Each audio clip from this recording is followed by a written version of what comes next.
So welcome buat teman-teman nonton live, nonton replay kita seperti biasa. Absen dulu.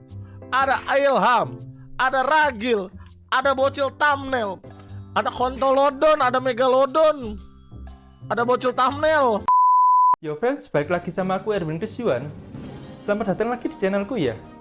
Oh ya friends, pernah nggak sih kamu ngerasa jadi NPC di dunia nyata?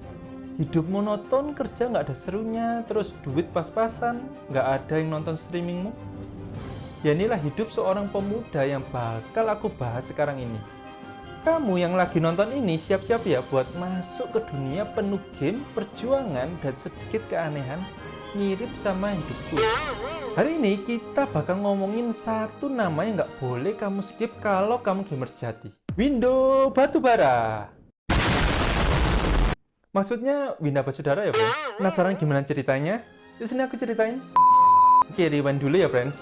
Tanggal 14 Maret 1992 di Manado, Sulawesi Utara, lahirlah seorang bocah yang nanti bakal jadi idola semua bocil kematian.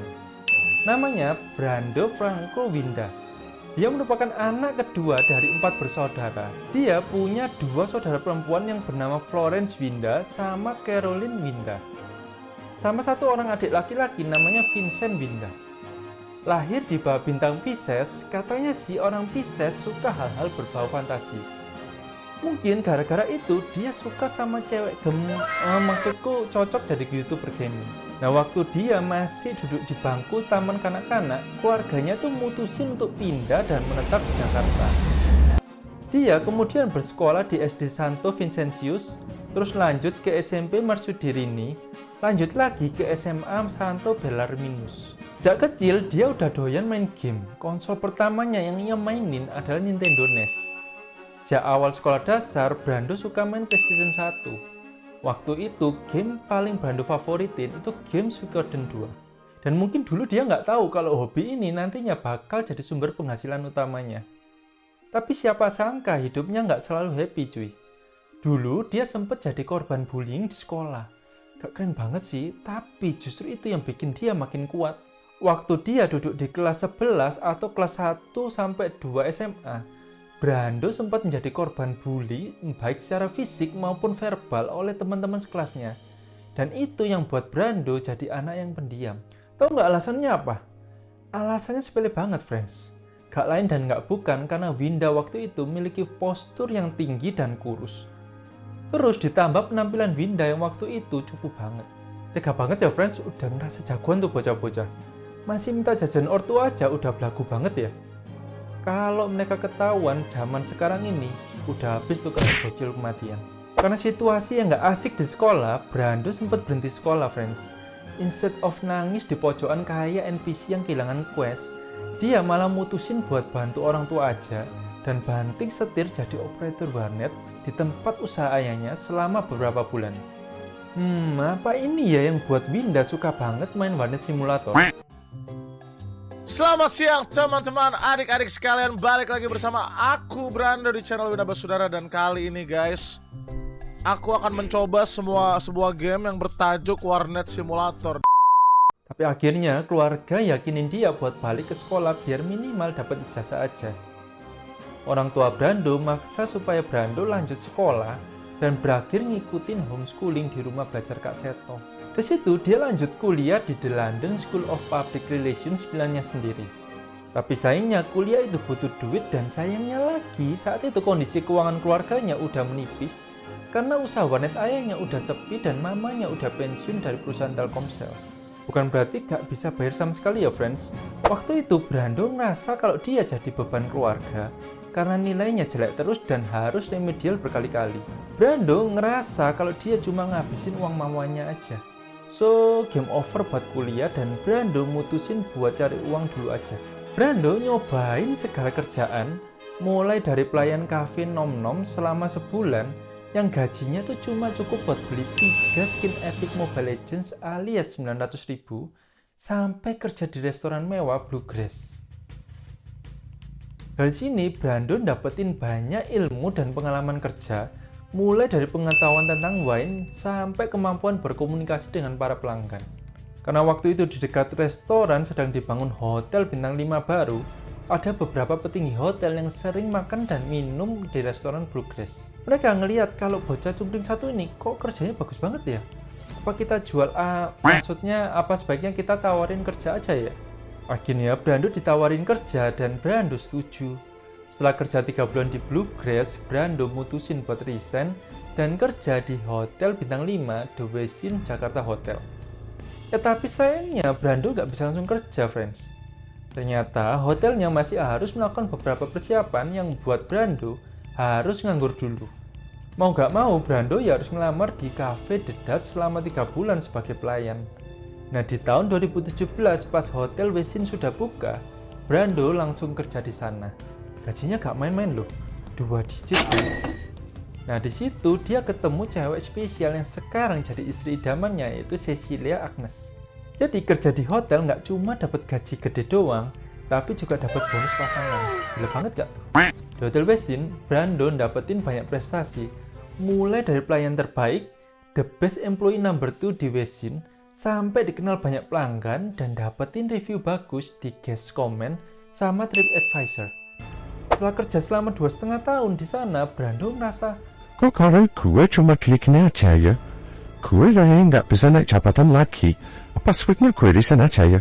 Akhirnya Brando pun mutusin buat resign. Nah masuk ke babak baru, dari pelayan jadi hero. Brando mulai YouTube dengan nama Winda Basudara tanggal 29 September 2018. Terinspirasi dari Meow Auk dan YouTuber gaming kecil lainnya yang saat itu sedang naik daun. Nama Winda Basudara diambil dari nama keluarganya yaitu Winda, sama Basudara yang dari bahasa Manado artinya bersaudara. Beli laptop mahal, cek. Mulai live streaming, cek. Tapi kok yang nonton cuma nyamuk sama kipas angin. Gak cuma sepi aja, friends. Tapi laptop gaming ROG yang dibelinya seharga 13 juta lebih, sisa dari tabungan yang didapat dari hotel dengan penuh harapan, baru sebulan dipakai malah rusak.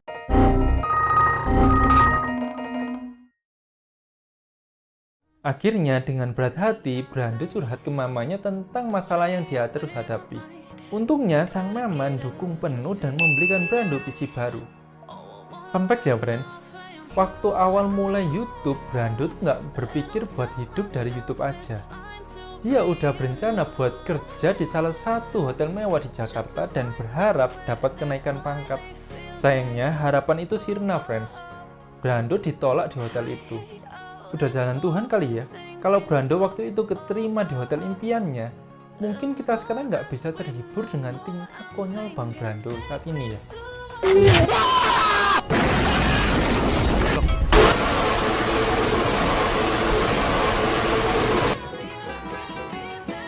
Apaan sih? Perjuangan awal Brando gak gampang, friends. Buat dapetin subscriber 1000 aja, dia tuh butuh berbulan-bulan. Dia baru dapetin itu di pertengahan April 2019. Gak patah semangat, dia terus berusaha. Akhirnya dia ketemu formula, yaitu ngombinasiin keunikan, suara yang khas, dan humor yang nyeleneh. Dan boom! Winda Basudara mulai naik daun. Di bulan Juni 2019, akhirnya Brando dapetin silver play button karena udah nyampe 100.000 subscriber. Setelah itu, Brando dapetin banyak hal. Mulai diajak collab sama Bang Regi alias Meow Auk main game Secret Neighbor, sampai diajak naik panggung YouTube Fanfest 2019 sama Bang Regi sama Bang Hans. Kalau denger nama Winda Basudara, pasti lekat dengan nama bocil kematian dong. Yap, itu julukan buat para fans-fans Winda Basudara. Kamu tahu nggak gimana nama itu bisa muncul? Jadi gini friends, julukan bocil kematian itu sebutan yang diberikan Winda Basudara buat para penontonnya yang dianggap jahil, toksik, atau memberikan informasi yang tidak relevan. Istilah ini berawal waktu Winda Basudara bermain game God of War 2 dan minta penonton untuk memberikan instruksi. Ada penonton yang memberikan instruksi yang benar, tapi ada juga yang memberikan instruksi yang salah. Ini yang buat Winda Basudara gagal memenangkan permainan. Karena hal itu, Winda Basudara pun marah dengan tingkah penontonnya dan nyebut mereka sebagai bocil kematian. Nah, kematian itu karena dari zaman-zaman God of War itu banyak senjata-senjata keren. Kayak tombak atau gauntlet kayak buat tinju. Nah, itu setiap dapat senjata baru, aku bilangnya, "Wah, ini tombak kematian, nih rantai kematian." Nah pas disesatin akhirnya terbentuk aja, terucap aja gue, wah dasar bocil kematian sesat gitu. Saat itu istilah ini mulai digunakan di dunia game dan Winda Basudara disebut sebagai bapak bocil kematian. Apa kamu juga salah satu dari bocil kematian? Terus di komen ya. Oh ya, buat kamu yang baru mulai YouTube dan ngerasa sepi penonton, ingat, Brando aja dulu struggle, tapi dia terus nyoba dan akhirnya sukses. Jadi jangan menyerah ya friends. Sekarang Winda Basudara adalah legenda friends. Dengan 15,9 juta subscriber dan terus naik, dia nggak cuma jadi YouTuber streaming gaming nomor 1 di Indonesia, terus brand ambassador RRQ, tapi juga pahlawan donasi. Mulai dari bantu penanganan COVID-19 sampai nyumbang 338 juta rupiah buat Rahmat Okiboy. Gimana? Keren nggak tuh? Tapi bukan cuma soal subscriber dan donasi, Winda Basudara juga punya loyalitas komunitas yang gokil. Dulu dia sempet bikin server Discord namanya Motion Ime yang rame banget. Tapi ya namanya internet, kadang ada drama. Dan boom! Servernya kena ban. Tapi apa Winda menyerah? Oh tentu tidak friends. Dia malah bikin server baru, lebih besar, lebih solid, dan makin ramai. Salah satu contoh kalau mental pejuang itu nggak gampang tumbang friends. Selain itu, Winda juga bikin event keren, Motion Ime Festival, yang jadi ajang buat komunitas gaming buat ketemu langsung dan ngerayain passion mereka bareng-bareng. Dari dulu cuma cowok warnet, sekarang jadi penguasa dunia gaming Indonesia. Keren kan? Oke, mari kita kasih standing ovation buat sederet prestasi dan penghargaan Winda Basudara. Ini beberapa penghargaan yang pernah dia raih. Ini beberapa penghargaan yang Winda Basudara pernah raih. Yang pertama, channel YouTube baru dengan perkembangan tercepat ke-9 di Indonesia tahun 2019.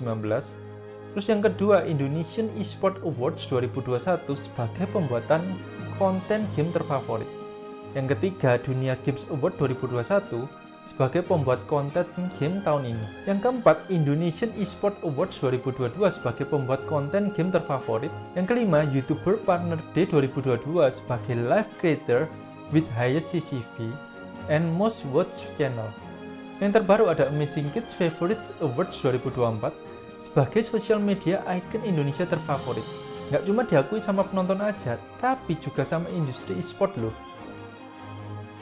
Di balik semua live stream dan kegilaannya di dunia gaming, dari yang dulu cuma streamer kecil sampai jadi raksasa YouTube. Dan tahu nggak apa yang paling keren? Dia nggak berubah. Masih tetap Brando yang humble, kocak, dan nggak pelit buat berbagi rezeki. Kamu pasti juga penasaran kan gimana cara menjadi Winda Basudara? YouTuber gaming yang kocak, penuh drama, dan bisa bikin orang-orang bertanya-tanya.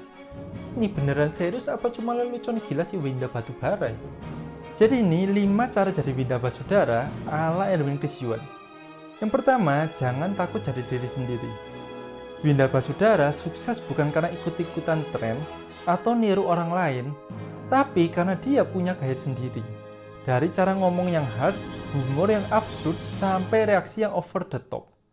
Semuanya otentik dari dirinya sendiri. Kalau mau sukses seperti Winda Basudara, jangan takut buat tampil apa adanya. Penonton lebih suka konten creator yang jujur dan punya kepribadian yang unik. Yang kedua, konsisten dan nggak mudah menyerah.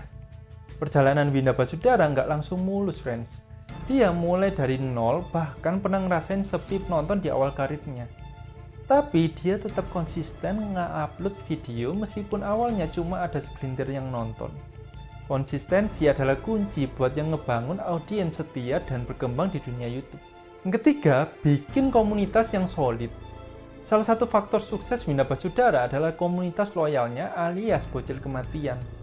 Dia selalu berinteraksi dengan penontonnya, baik lewat live streaming, donasi, atau event-event yang dia buat. Yang keempat, selalu ada plot twist dan drama epic. Kalau kamu perhatiin, hampir semua video atau stream Winda Basudara penuh dengan drama, dari momen heroik sampai kejadian konyol yang nggak terduga. Ini yang bikin kontennya selalu menarik buat ditonton sampai akhir. Kamu bisa belajar dari ini dan menambahkan elemen kejutan di kontenmu sendiri. Entah itu tantangan absurd, ending yang nggak terduga, atau momen-momen kocak yang bikin penonton penasaran. Yang terakhir, nggak cuma cari duit, tapi juga berbagi. Winda Basudara nggak cuma sekedar YouTuber gaming biasa, dia sering banget ngelakuin donasi buat bantu orang-orang yang membutuhkan. Dari sumbangan ke panti asuhan, terus bantuin COVID-19, sampai bantu Rahmat Okiboy, aksinya nunjukin kalau sukses itu bukan cuma tentang uang, tapi juga tentang berbagi dan memberi dampak positif buat orang lain. Jadi gitu friends, kisah seorang Winda Basudara dari nol jatuh bangun sampai akhirnya jadi raja di dunia YouTube gaming Indonesia. Kalau dia aja bisa, kenapa kamu enggak? Siapa tahu 10 tahun lagi aku bikin video tentang kamu. Seperti biasa friends, jangan lupa buat klik like, komen, dan subscribe. Semoga kamu suka dengan channel dan video-videoku lainnya. Aku Adawan Kesuan, bye bye.